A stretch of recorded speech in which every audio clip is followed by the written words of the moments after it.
How's it going? Welcome back to another episode of Monster Bites. So let me introduce today's subject.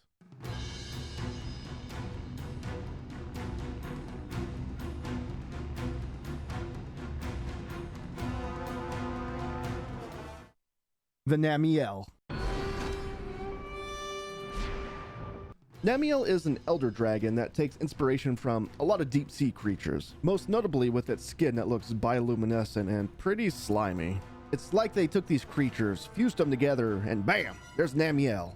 Though very intimidating, Namielle is actually really docile and won't even attack the hunter unless provoked. Look at this Namielle watch us as we invade his personal space, while you sit down and enjoy the sights of the Namielle towering over you, and then you as a hunter disturbing its peaceful walk it's trying to take. A lot of Namielle's attacks consist of it shooting water out of its mouth via a big aqua jet or just little balls of water, and streams of pressurized water, which is my favorite attack that it does. Namielle can also use its water jet attack to spray it right down in front of it and produce a wall of water to push the hunters away. While fighting Namielle, it will leave puddles of water where it attacks with its water-based attacks that it can utilize in a few ways. Though it isn't just water, it's more of a water mixed with its bodily fluids kind of substance. Where earlier in the fight, Namielle runs around to attack the hunter like any other monster. With the water puddles on the ground, it becomes much more maneuverable by sliding on top of the water that it produces. Since we're talking about the puddles and whatnot, did you know that if you shoot a bright moss at the puddles, it will actually get rid of them? This is something I just found out myself, and I think it's really interesting. By utilizing so many of its water attacks, Namielle will lose its bioluminescence and the protective mucus around its skin, reverting more to a grayish tone in color. Though it can rehydrate itself by absorbing the water around it, including the puddles it leaves on the ground, which will restore its bioluminescence and mucousy skin.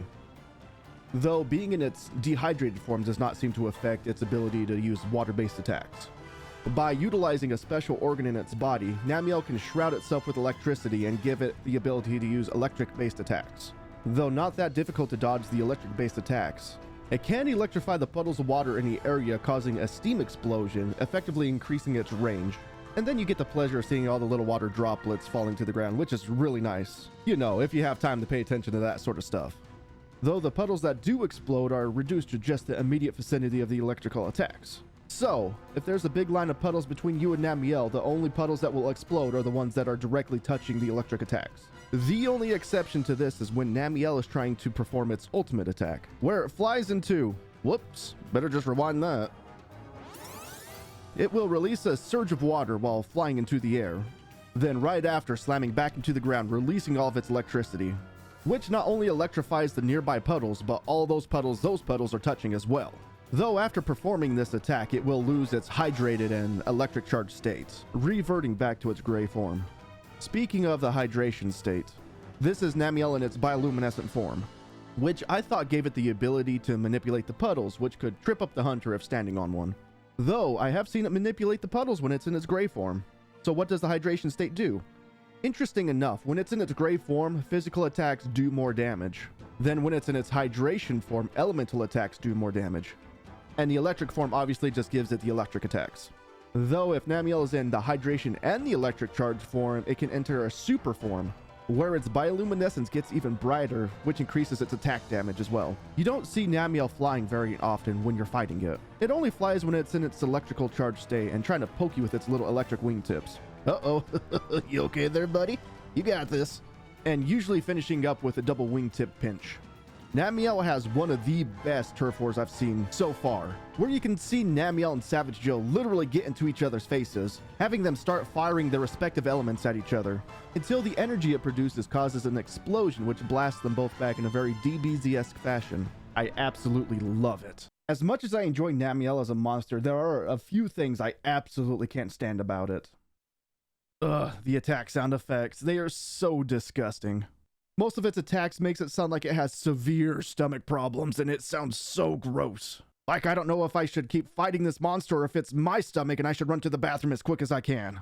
Seriously, listen to the sound effect.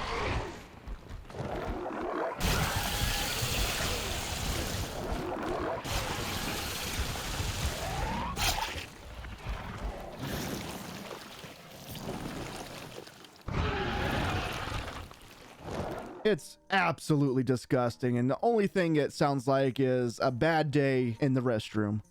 Another thing I absolutely can't stand is the armor. I understand that some people might enjoy the look of this armor, but I cannot stand it.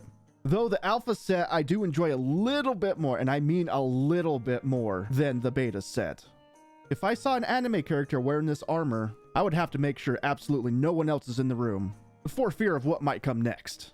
And the beta set looks like your hunter is trying to become a model for book covers because of the Fabio-esque hair/tentacle. Yes, I do know who Fabio is, and also I do feel old. The weapons are pretty mediocre in my opinion, though to be fair, most of World's weapons are pretty underwhelming. The longsword looks pretty decent, though I gotta say that it's more of a claymore design than a longsword, and I do generally enjoy the design.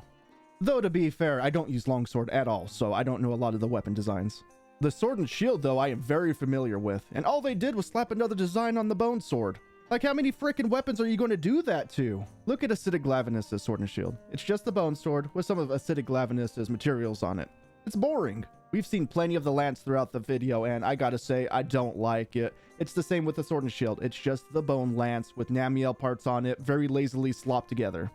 They're not unique in any which way or form, and I really miss the old school Monster Hunter weapon designs where they were very, very unique in their own way.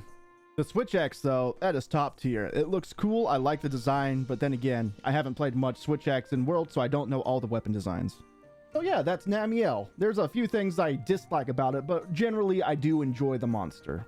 So as usual, if there's any input you want to put yourself or anything I've missed out that you think is pretty important, leave a comment. Please like, subscribe, and share the video with your friends if you do enjoy the content, because it helps me grow and make more videos like this. And on that note, enjoy the hunt.